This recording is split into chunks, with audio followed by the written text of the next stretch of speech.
에베소서 5장 15절로 21절까지 말씀 우리 다 찾으셨으면 다 같이 한 목소리로 합독합니다. 그런즉 너희가 어떻게 행할지를 자세히 주의하여 지혜 없는 자 같이 하지 말고 오직 지혜 있는 자 같이 하여 세월을 아끼라. 때가 악하니라. 그러므로 어리석은 자가 되지 말고 오직 주의 뜻이 무엇인가 이해하라. 술 취하지 말라. 이는 방탕한 것이니 오직 성령으로 충만함을 받으라. 시와 찬송과 신령한 노래들로 서로를 화답하며 너희의 마음으로 주께 노래하며 찬송하며 범사에 우리 주 예수 그리스도의 이름으로 항상 아버지 하나님께 감사하며 그리스도를 경외함으로 피차 복종하라. 아멘. 할렐루야. 우리 에베소서 5장 15절로부터 21절까지 말씀인데요. 저희들 에베소서 강의 17번째 시간을 맞이합니다.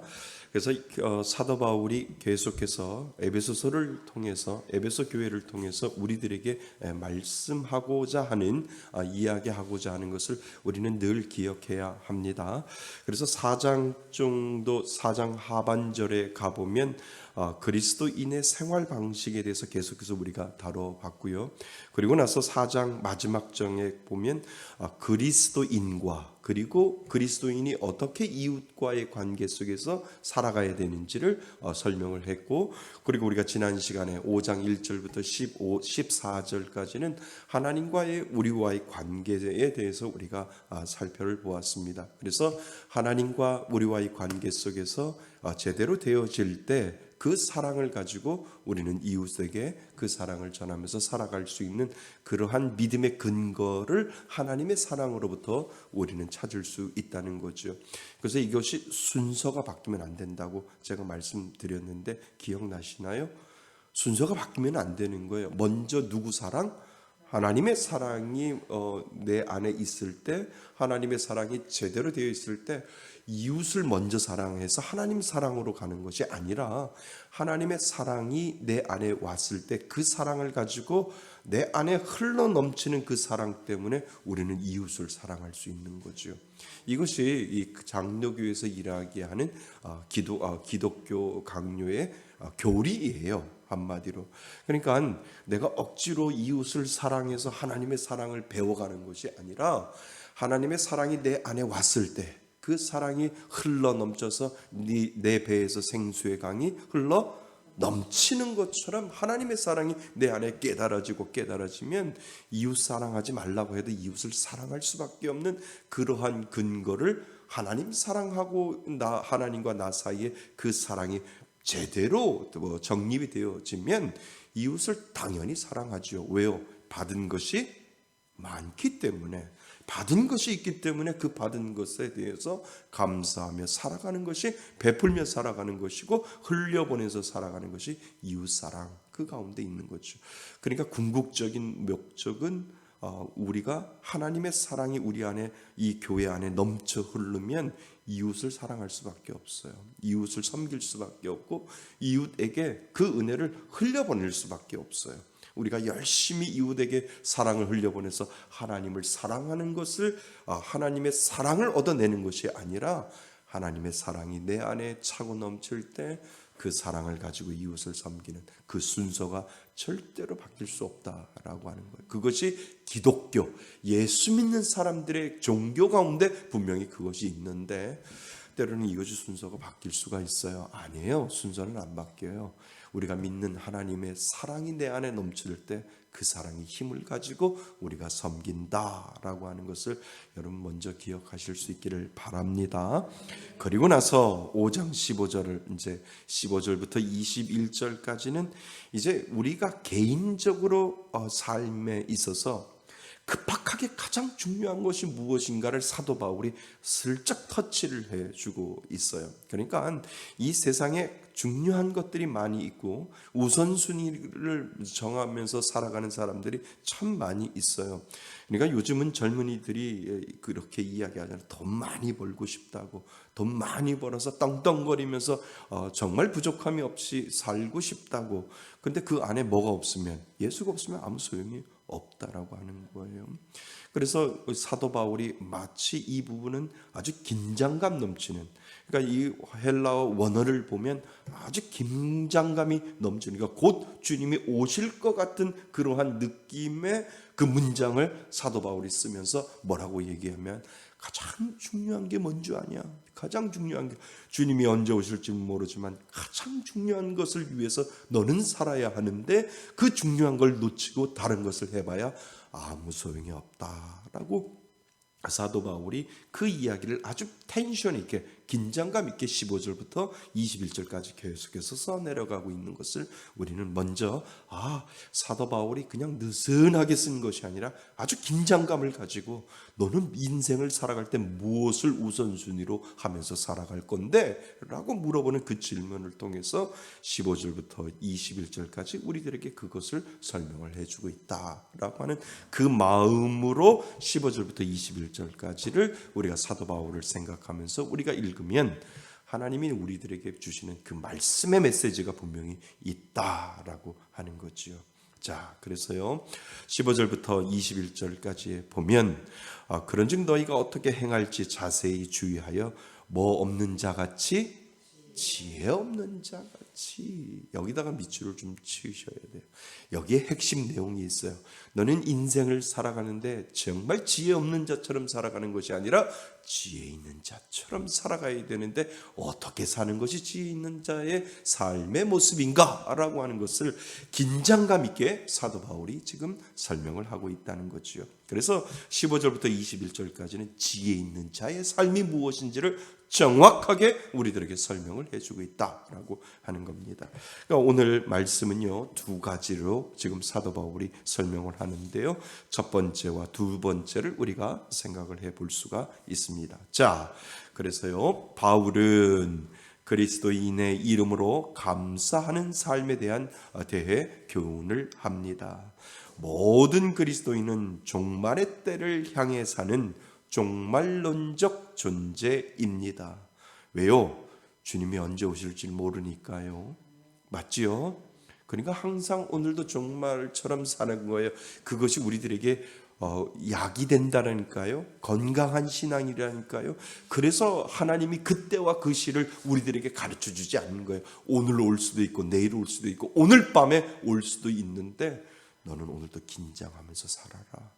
오늘 밤에 내가 너를 걷어갈 수도 있는데, 너는 개인적인 종말이 없고 이 우주적인 종말이 올 수 있는데 너의 긴장은 어디가 있는데? 라고 하나님께서 우리들에게 말씀하시기 때문에 그 종말의 때를 가르쳐 주지 아니하는 거예요. 오늘 저녁에도 올 수 있고 내일 아침에도 올 수 있는데 나는 그때 열심히 그때 부끄러움 없이 하나님 앞에 살다가 오늘 저녁에 나를 부르시면 나는 하나님 앞에 갈 수 있는 그 긴장감을 가지고 살 수 있느냐라고 하나님께서 물어보신다면, 우리들 가운데 종말론적인 신앙, 때를 아는 것도 문제이지만 그 때를 모르기 때문에 늘 그 종말론적인 신앙을 가지고 살아가는 것, 그것이 건강한 신앙생활 중에 하나이기 때문에 하나님은 날과 때를 우리들에게 이야기하지 아니하고 곧 뭐 하신다고요? 온다. 그때가 온다라고 하는 것을 우리들에게 설명을 해주고 있다는 거죠. 자, 그래서 세상에서의 삶은 공중 권세 잡은 악의 영들과 싸우는 무슨 전쟁이요? 영적 전쟁이라고도 할 수 있습니다. 우리가 이야기하지 않아서 그렇지 세상에 나가기만 하면 영적 전쟁이에요. 가정에서도 영적 전쟁이고 수많은 영적인 전쟁들이 우리들 가운데 보여지고 있다라고 하는 것이지요. 그래서 매일의 시간을 어떻게 살아가야 할지를 결정하고 우리는 결단해야 합니다. 이를 분명히 알고 있으면 어려움이 닥칠 때 믿음으로 극복할 수 있지만, 그렇지 않으면 어려움 속에 휩쓸려 우리는 때로는 넘어지고 우리는 때로는 또 좌절하고 죄지을 수 있다라고 하는 것을 가르쳐 주고 있지요. 그래서 바울은 예수를 믿고 그리스도인이 된 자들에게 세상에서 구별되게 살아가기 위한 원칙을 사도 바울은 이제 15절부터 21절까지 우리들에게 설명을 해주고 있는 거지요. 그것은 바로 지혜롭게 사는 거예요. 그것이 바로 지혜롭게 사는 거죠. 그것은 바로 지혜롭게 사는 것입니다. 사도 바울은 15절부터 14도 바울은 오직 15절부터 보면 오직 지혜 있는 자같이라고 시작되는 말씀에 우리는 주목을 해 보아야 합니다. 바울이 가르치는 지혜로운 삶이란 무엇일까요? 그것은 의미 있는 일로 자기의 인생을 채워가라라고 하는 의미일 겁니다. 그러니까 의미 있는 삶을 살아가는 것, 그것이 바로 지혜로운 거죠. 그러니까 오늘도 하나님을 향한 의미 있는 삶이 있을 거고 하나님과 전혀 잘 관계가 없는 그러한 삶이 있을 텐데, 지금 사도 바울은 그 지혜로운 삶이 무엇이냐 하면 하나님과 나 사이에 의미 있는 일을 만들어서 살아갈 수 있느냐라고 하는 것을 오늘 우리들에게 물어보고 있다라고 하는 거죠. 그러니까 24시간 중에 나는 하나님과 의미 있는 삶을 어떻게 살아갈까? 그 살아가는 것을 많으면 많을수록 나는 지혜로운 삶을 살아간다라고 하는 것을 우리들에게 가르쳐주고 있다라고 하는 거죠. 자, 그래서 자기 인생으로 인생을 채워가라는 의미일 것입니다. 시간이 헛되이 보내지 아니하고 의미 없이 그냥 지나가는 것이 아니라 시간을 아껴 주를 위하여 뭐 할 때 헌신할 것을 우리들에게 말하고 있습니다. 그러니까 교회 오는 시간이 의미 있는 시간 아닐까요? 내 마음이 오늘 예배도 없어, 오늘 아무것도 없는데 교회 가서 내가 뭔가를 해야지 라고 하는 그 자체가 하나님과 나 사이에 의미 있는 일이다 라고 하는 거예요. 예배 시간에 오는 것도 축복이지만 예배 시간 외에 내가 아무도 없는 곳에 가서 나는 하나님하고 만남의 시간을 가질 거고 하나님과의 기도의 시간을 가질 거고 또 일손이 필요한 헌신과 봉사의 자리에 나는 하나님하고 의미 있는 말을 만들 거야 라고 하면 하나님이 그것이 지혜로운 삶의 의미를 만들어 간다라고 하는 거죠. 그러니까 하나님이 이 교회라고 하는 주는 것은 우리들에게 가장 좋은 기회다라고 하는 거예요. 아멘. 기회예요. 왜요? 기회를 못 가질 수 있는데, 내가 가질 수 있는 교회가 없다라고 하면 기회를 우리는 잃어버리는데, 그래도 비가 오나 눈이 오나 그냥 내가 가면 문을 마음대로 열고 들어와서 하나님하고 의미 있는 시간을 가질 수 있잖아요. 기도 끝나면 마스크도 접을 수 있고, 기도 끝나면 전도지도 접을 수 있고, 모든 것들을 할 수 있는 이 은혜의 장소가 바로 교회다라고 하는 거예요. 그리고 교회 오면 올수록 하나님이 너 나하고 의미 있는 스페셜 썸띵을 하려고 너는 왔구나라고 하나님께서 말씀하신다면, 하나님 오늘 도장 찍으러 왔어요, 하나님하고 의미 있는 일 하러 왔어요 라고 하는 그 이야기를 고백할 때 너가 바로 지혜로운 사람이다 라고 하나님께서 말씀하여 주신다는 거죠. 아멘. 자, 그래서 첫째로 시간을 구원하는 마음으로 우리는 살아야 된다. 뭐를 구원한다고요? 시간을 구원하는 마음으로 살아야 된다라고 하는 거예요. 그러니까 사도 바울이 세월을 뭐 하라고요? 아끼라라고 하는 그 말 의미 속에는 시간이라고 하는 것이 계속해서 지금도 시간이 지나가잖아요. 그죠? 착각 돌아오지 않는 시간들이 계속 가고 있다는 거예요. 그러니까 아들 시온이가 아주 같이 방을 쓰더라도 이렇게 스트레스를 받는 친구가 있어서 아빠 힘들어요. 괜찮아. 그래도 국방부 시계는 가고 있어. 착각. 너 제대할 날짜가 점점점 다가오고 있어. 걱정하지 마. 뭐라 그래도 상관없어. 국방부 시계는 돌아간다 이렇게 이야기를 해요. 그러니까 시간은 지금도 계속 가고 있다라고 하는 거예요. 그 가고 있는데 의미를 만들어내라는 거예요. 사도 바울이 세월을 아껴라. 그 시간을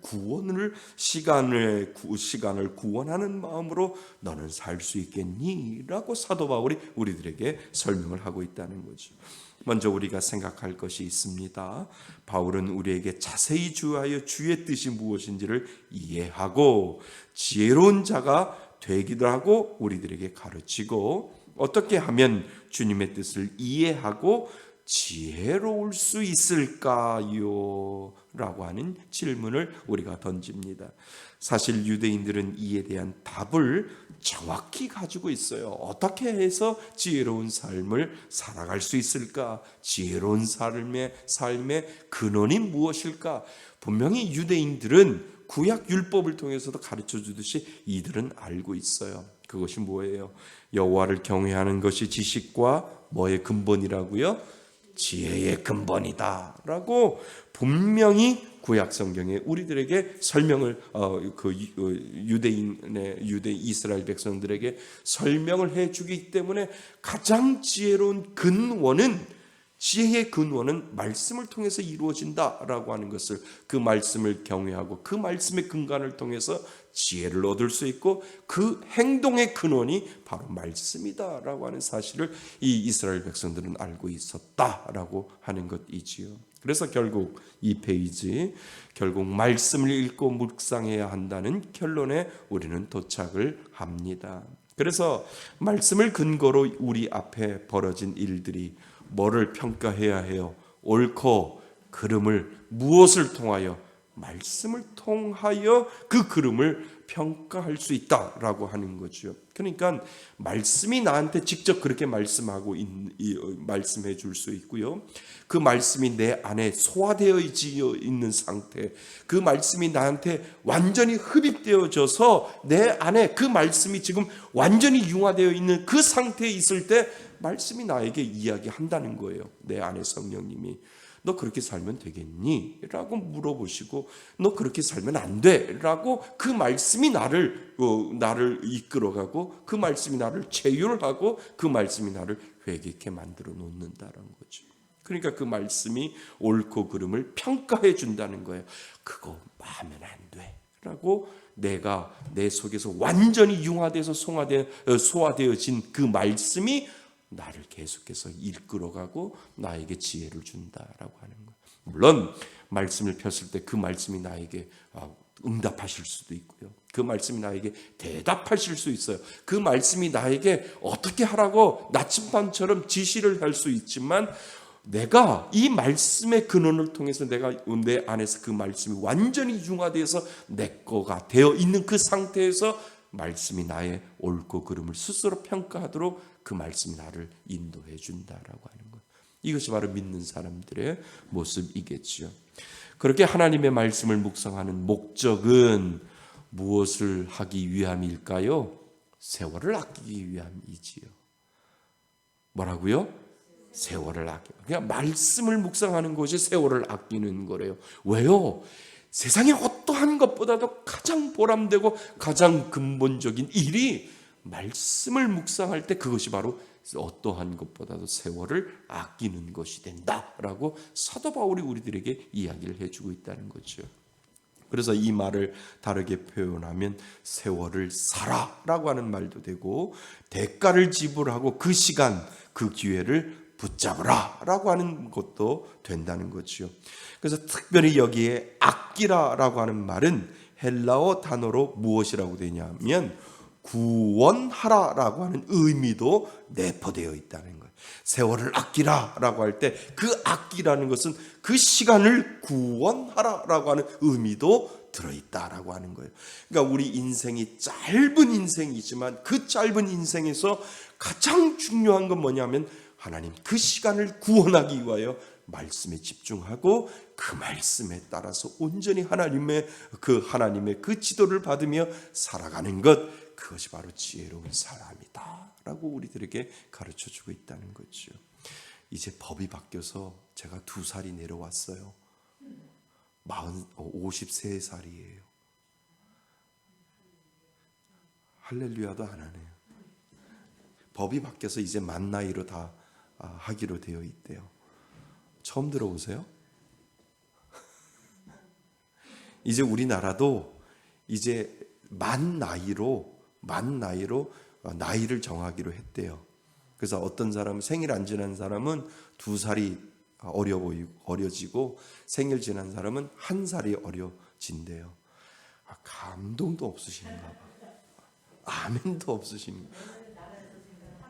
네, 나라에서 이제 왜냐하면 모든 것이 만 나이인데 괜히 사람들이 그냥 나이를 그냥 저걸 해서 이거 안 되겠다 해가지고 아마 요번 주에 통과된 걸로 알고 있는데 모르겠어요. 그래서 만 나이로 통일하기로.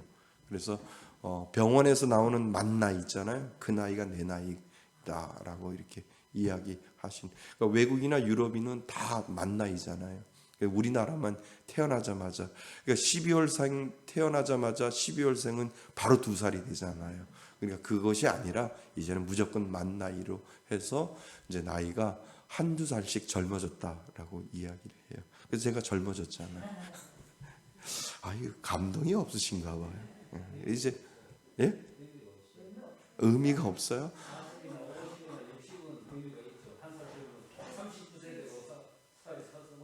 그렇죠. 50대가 40대가 되고 40대가 30대가 되니까 하여튼간 2살이든 1살이든 하여튼간 나이가 줄어들었다니까 아멘도 안 하셔요.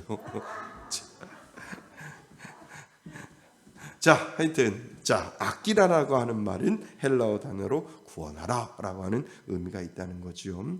자, 그래서 언제나 모든 곳에 있는 시간을 거룩하게 하여 시간도 구원할 필요가 있음을 우리들에게 이야기를 해주고 있다는 거죠. 그래서 그 시간을 아껴서 무엇하라고요?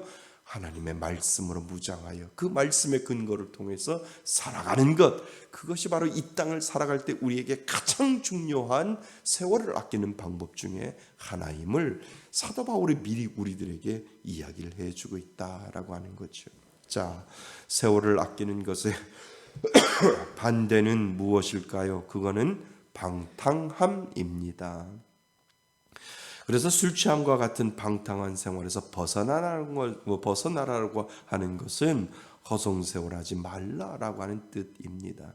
그러니까 물론 실질적으로 술 먹지 말라라고 되어 술 취하지 말라라고 되어 있을 수 있지만 그 전체적인 통합적인 의미는 술을 먹음으로 말미암아 너의 정신이 지혜롭지 아니하고 방탕하며 너의 시간이 너의 그 술을 먹음으로 말미암아 너가 아무 의식 없이 살아갈 수 있는 너 자신을 다시 한번 뒤돌아보고 정말 술 취하지 말고 제정신으로 지혜롭게 하나님의 말씀에 묵상하며 살아가라 라고 하는 포괄적인 의미가 그 안에 들어있다라고 하는 거예요. 물론 술 취하지 말라라고 하는 의미도 있지만 그 술을 취한 것처럼 해롱해롱하고 허송세월을 보내지 아니하고 지혜롭게 하나님의 말씀에 늘 가까이하며 살아가는 그러한 사람이 되어라 라고 이 사도 바울이 이 술 취하지 말라라고 하는 그 대표적인 의미를 통해서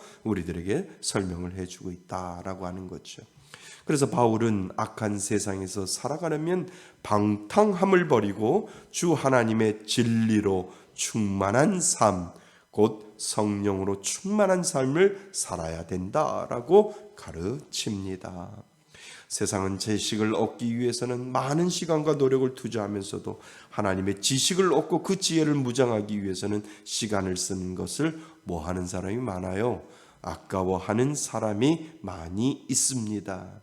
세상의 지식보다 하나님의 말씀이 절실하게 여겨지지 않기 때문이지요. 맞지요?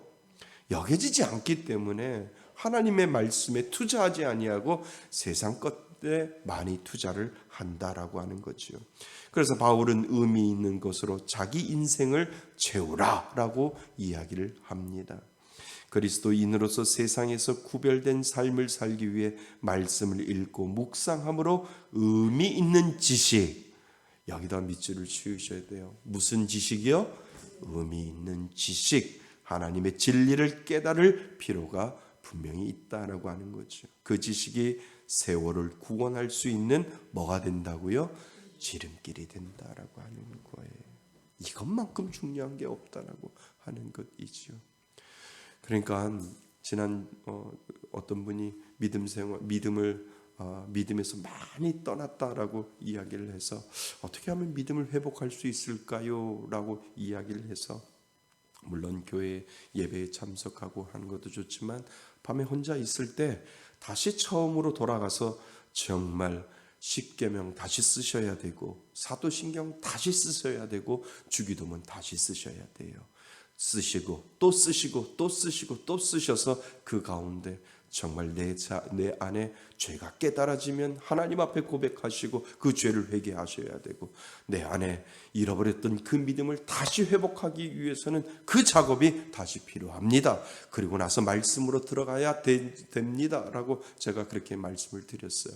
그러니까 그것이 바로 세월을 아끼는 거라니까요.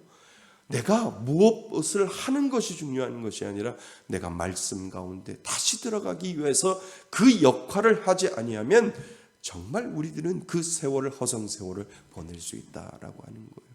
그래서 사도신경도 쓰고 또 쓰고 또 쓰고 또 쓰셔야 되고, 그리고 십계명도 또 써보고 또 써보고 또 써보셔야 되고, 주기도문도 계속해서 써보셔서 밤에 잠 안 올 때 왜 이렇게 잠이 안 오지? 이리 뒤척 저리 저척 하는 게 아니라 일어나서 볼펜 들고 펜 들고 그리고 노트에다가 그거 하나하나 다 써 내려갈 때 어느 순간에 하나님이 내 마음속에 찾아오셔서 성령님이 인도하시는 그 감동을 경험하지 아니하면 믿음으로 돌아오기 힘듭니다라고 제가 그렇게 말씀을 드렸어요. 그러니까 우리 칼빈이 그 얘기 했잖아요. 세례받기 위해서는 사도신경을 외워야 하고 또 주기도문도 외워야 하고 그리고 십계명도 외워야 돼서 그걸 외우지 아니하면 세례를 받을 수 없고 성찬식에 참여할 수도 없고, 기독교 강요에서 우리가 배웠잖아요. 똑같아요. 내가 믿음으로 다시 돌아오기 위해서는 이것을 계속 쓰고 또 써서 정말 내 안에 드러나지 않은 죄가 드러나게 하고 내 믿음이 드러나지 않은 그 믿음을 드러나게 하여서 하나님 앞에 내가 온전히 바로 서야 되겠다라고 하는 그 믿음의 근간을 세워놓지 아니하면 또 허물어질 수 있다라고 하는 거예요. 그래서 믿음으로 바로 설기 위해서는 이 기본적인 베이스먼트가 정말 필요함을 우리들에게 가르쳐주고 있다라고 하는 것입니다. 그래서 그 지식이 세월을 구원할 수 있는 지름길이 됩니다. 이것이 첫 번째. 첫 번째가 뭐라고요? 시간을 구원하는 마음으로 살아야 된다. 우리들에게 세월을 아끼라 사도 바울이 이야기를 하고, 두 번째는 함께 모여 공동체를 통해 사는 삶이 지혜로운 삶입니다. 이렇게 이야기. 다시 한번 읽어볼까요? 시작. 함께 모여 공동체를 통해 사는 삶이 지혜로운 삶입니다. 아주 이건 간단한 거잖아요. 그러니까 말씀으로 무장하고 그 세월을 아끼기 위하여 하나님의 말씀으로 지혜롭게 만들면 그 지혜의 현장을 사용하는 장소가 있어야 되는데 그 장소가 어디라고요? 교회라고 하는 이 공동체를 하나님이 우리들에게 플라티스, 연습할 수 있는, 실천할 수 있는 장소를 교회를 통해서 사도 바울도 우리들에게 이야기를 해주고 있다라고 하는 거예요. 그러니까 이 지식만 가지고 지혜만 가지고 있는 것이 아니라 그 지식과 그 지혜를 사용해야 할 장소가 있어야 되잖아요. 그 사용해야 할 장소가 있어야 될 그곳이 어디라고요? 교회라고 하는 공동체라고 하는 거예요.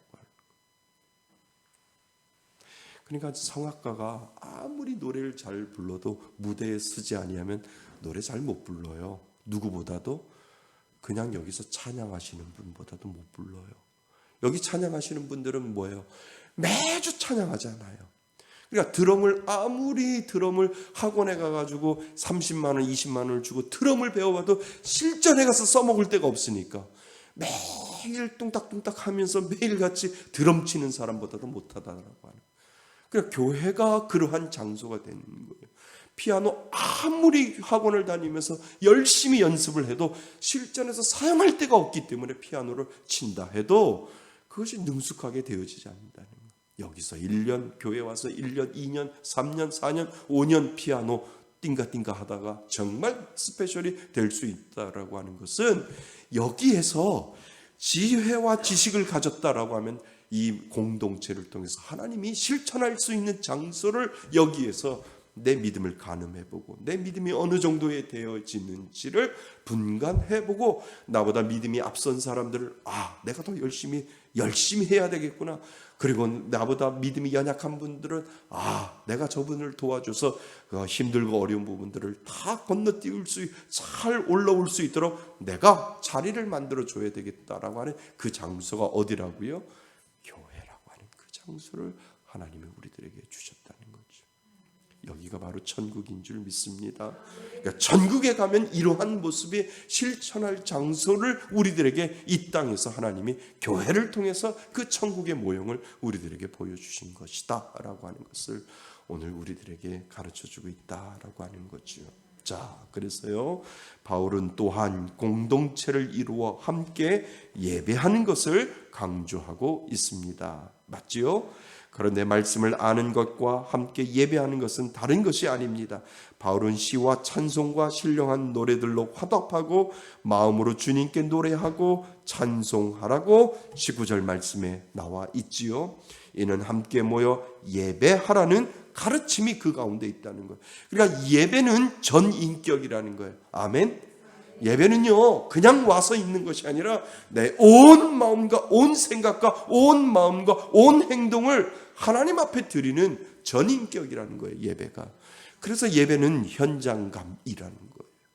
세월이 변해서 그러니까 하나님도 생각을 하고 있겠죠. 앞으로 2000년 성막이라고 하는 이스라엘 백성들을 성막에 모여서 지성소를 향해서 하나님 앞에 제사를 드리는 그것을 바라보면서 하나님은 분명히 이 몇천 년이 지나고 난 후에는 유튜브라고 하는 것이 분명히 있을 거고 하나님이 모르실 거라고요? 아실 것 같아요. 전지전능하신 하나님이시니까 하나님은 그 당시에 모세를 통해서 이스라엘 백성들이 하나님 앞에 나와서 예배드리는 그 모습을 보면서 하나님은 전능하시니까 아마 몇천 년 후에는 유튜브라고 하는 것이 있을 거다라고 하나님도 그때 생각을 했을 거예요. 그러니까 그것을 아무리 모세한테 설명을 해도 인터넷이 있을 거고 와이파이가 있을 거고 이 몇천 년 후에는 인터넷으로 예배를 드릴 거다라고 모세에게 아무리 설명을 해도 모세가 이해하겠냐는 거죠. 그냥 하나님만 알고 계셨겠지요. 그러니까 하나님은 예배의 현장감을 통해서 우리들에게 분명히 뭔가를 원하시는 것, 그것이 바로 예배의 현장감이다라고 하는 거죠. 자, 그래서 이는 함께 모여 예배하는 가르침입니다. 그런데 이는 함께 모여 성경을 공부하는 것이기도 합니다. 자, 3페이지. 사실 초대 교회에서는 주로 설교나 강의들을 통해 말씀 교육이 이루어지지만 초대교회에서는 비정형화된 모임 가운데 여러 모습으로 말씀 교육이 이루어졌습니다. 그러니까 초대교회도 교회라고 하는 공동체입니다. 그중 대표적인 것이 율법이나 시편을 노래로 함께 부르는 것이지요. 그래서 바울은 그렇게 함께 모여 예배하고 말씀을 묵상하는 삶을 살다 보면 하나님을 뭐로? 전심으로 예배하는 공동체, 서로를 존중하며 피차 복종하는 공동체가 될 것이다 라고 사도 바울이 그렇게 교훈해 주고 있다라고 하는 거죠. 그래서 21절을 같이 한번 읽어보셔야 돼요. 21절입니다. 시작. 그리스도를 경외함으로 피차 복종하라. 그리스도를 경외하는 것을 교회라고 하는 이 공동체를 통해서 배울 수 있도록 만들어 주었다라고 하는 것입니다. 자, 성도들이 만나 함께 예배하고 성경을 공부하고 또 일상의 삶을 나누며 서로를 돕고 교제하는 것은 이 세상을 살아가기 위해서 뭐하다고요? 꼭 필요합니다. 그래서 교회 와서 교제하는 거예요. 내가 실패했던 것 교제하고, 내가 하나님을 만나서 승리했던 것 교제하고, 나는 왜 요마냥 욕골이지? 라고 이야기하면서도 내가 믿음으로 살려고 해서 내가 무너졌던 것들도 같이 나누고, 내가 믿음으로 살려고 했더니 하나님께서 이렇게 축복해 주셨다라고 하는 것도 서로 나눌 때 서로 내 믿음을 가늠해 보고, 그것을 통해서 도전받고 하나님 앞에 나아갈 수 있는 그 힘의 공동체, 그것이 바로 교회라고 하는 공동체를 우리에게 주셨다라고 하는 거죠. 그래서 교제하는 것은 이 세상을 살아가기 위해서 꼭 필요합니다.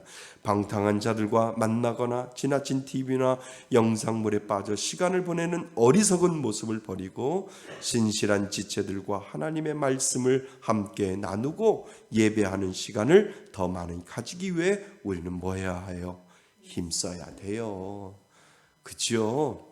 그러니까 드라마나 영상물이나 이거는 시간 지나가면 다 없어질 거예요. 그죠?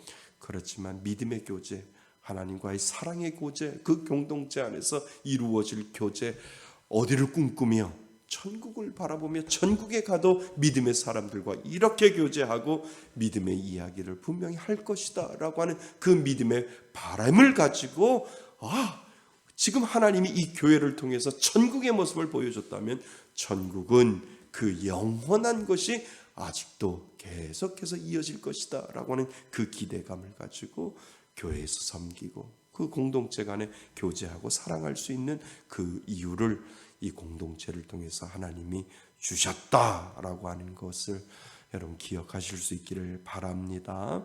그래서 함께 나누고 예배하는 시간을 더 많이 가지기 위해 힘써야 합니다.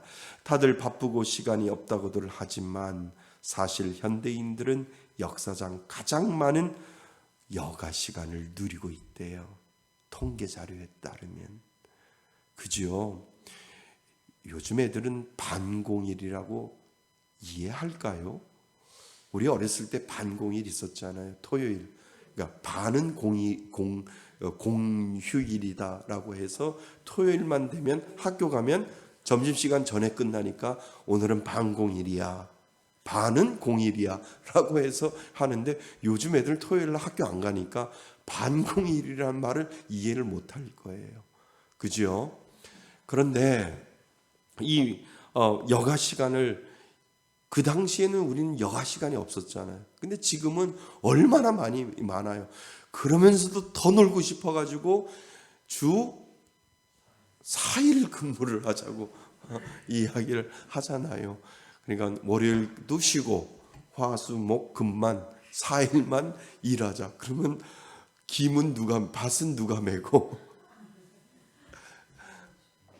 그러니까 이렇게 많은 여가 시간이 있는데 어디를 안 가요? 교회를 안 가요. 그러니까 바쁘니까 기도해야 해요. 그러니까 바쁘지 아니하니까 기도가 안 나오는 거예요. 바쁘면 우리들 힘들고 어려우면 우리들 부모님들 기도하셨던 것처럼 바쁘니까 기도하는데 여가 시간이 너무 많으니까 기도하지 않는다라고 하는 거예요. 그래서 경건에 무익한 일들로 많은 시간을 보내기보다 무엇을 묵상하고 말씀을 묵상하고 믿음의 지체들과 거룩한 교제를 나누는데 시간을 보내기로 우리는 힘써야 합니다. 그러니까 어디 오면 돼요? 교회 오면 돼요. 교회 오면 딴 얘기 안 해요. 드라마 얘기하다가 목사님 눈치 딱 주면은 빨리 믿음 이야기로 빨리 바꿔요. 그러니까 통제 기구가 된다니까요. 좋은 얘기하다가 좀 세상 얘기하다가 누가 이렇게 딱 눈치를 주면 할렐루야 이렇게 나온다니까요. 그게 믿음의 이야기라니까요. 그래 교회 왔으니까 최소한 은혜의 이야기를 해야 하고 교회 왔으니까 최소한 믿음 이야기를 하고 최소한 내가 하나님 앞에 살려고 했던 그 얘기하는 거지. 세상 얘기해 보면 사람들이 계속 눈치 준다니까요. 그래서 교회에 와야 된다는 거예요. 그래서 현장감이 있는 이 교회에 와서 내 믿음이 어느 정도로 가고 있는지를 가늠해 봐야 하고 내 믿음을 정말 시금석 있게 제대로 가고 있는지를 바라보아야 된다라고 하는 거예요. 아멘. 예. 그래서 이전에 즐기던 것을 버리는 데에는 상당한 인내와 절제가 필요합니다. 거룩한 삶을 절대로 저절로 이루어지지 않습니다. 영적으로 가치 있는 일에 점점 더 많은 시간을 할애해야만 지혜로운 자로 거룩한 삶을 살 수 있습니다. 삶입니다. 거룩한 삶을 살 수 있습니다. 자, 결론. 시간을 뭐 하라는 말은 구원하라는 말이 있습니다. 주님의 뜻을 이해하고 순종함으로 일상을 뭐하게 해야 하고요? 거룩하게 해야 합니다. 예수님을 믿고 구원받는 성도는 이 세상을 구원의 길로 이끌어야 하지요. 그래서 성경은 우리가 살아가는 모든 시간 속에 무엇을 이루고 거룩함을 이루기를 권면하고 있다라고 사도 바울이 우리들에게 오늘 설명을 하고 있다는 거지요. 그래서 시간은 우리가 있는 공간이고 행동이며 감정이고 관계입니다. 그것을 구원할 수 있다면 우리는 그리스도를 오늘도 닮게 될 것입니다. 아멘. 자, 그래서 사도 바울이 에베소 교회에게 우리들에게 에베소 교회에게 이야기하는 것이 오늘 우리들에게 이야기하는 겁니다. 세월을 아끼고 하나님의 말씀으로 점점 무장하면 무장할수록 그것이 무슨 삶이라고요? 지혜로운 삶이다라고 우리들에게 이야기하고 그 지혜로운 삶의 현장은 어디 가서 검증을 해야 하여? 교회라고 하는 것을 통해서 내가 검증할 때 정말 살아있는 지혜로운 마지막 때에 우리가 해야 할 일들 중에 하나가 바로 그러한 삶을 살아야 됨을 우리들에게 이야기를 해주고 있다는 거예요. 그러니까 소망을 가지시기를 바랍니다. 하나님 마지막 때에 교회에 와서 그 마지막을 하나님 장식하게 해달라고. 이 믿음이 정말 휴거가 일어난다면 하나님 어느 장소보다도 교회에서 그 은혜를 맞이하며 휴거 받을 수 있게 해달라고 하는 그 믿음의 소망도 우리들에게 있어야 된다라고 하는 기도 가운데, 찬양 가운데, 말씀 가운데 하나님 마지막을 맞을 수 있는 귀한 은혜 주옵소서. 얼마나 멋있어요. 할머니가, 나이 드신 할머니가 예배 드리다가 쓱 쓰러지셔서 어이구 우리 권사님 가셨네. 그것만큼 은혜가 어디 있냐는 거예요. 이야, 그 권사님 글쎄 그렇게 하나님 앞에 기도하면서 그렇게 하나님 앞에 하면서 찬양 부르시다가 그냥 쓱 가셨네. 저는 이것이 복인 줄 믿습니다. 이것이 복이에요. 그 은혜를 사모하면서 정말 믿음으로 살기를 주님의 이름으로 축원드립니다. 예, 오늘 주시는 말씀처럼 우리 잠시 기도하고 마치겠습니다. 하나님, 마지막 때에 지혜로운 자처럼 정말 하나님 세월을 아끼며 하나님의 말씀에 무장하며 늘 교회를 나의 집으로 생각하며 살아갈 수 있는 귀한 믿음의 사람 되게 해달라고 오늘 주신 말씀을 가지고 우리 잠시 기도하고 마칩니다. 기도하겠습니다. 하나님 아버지, 그렇습니다.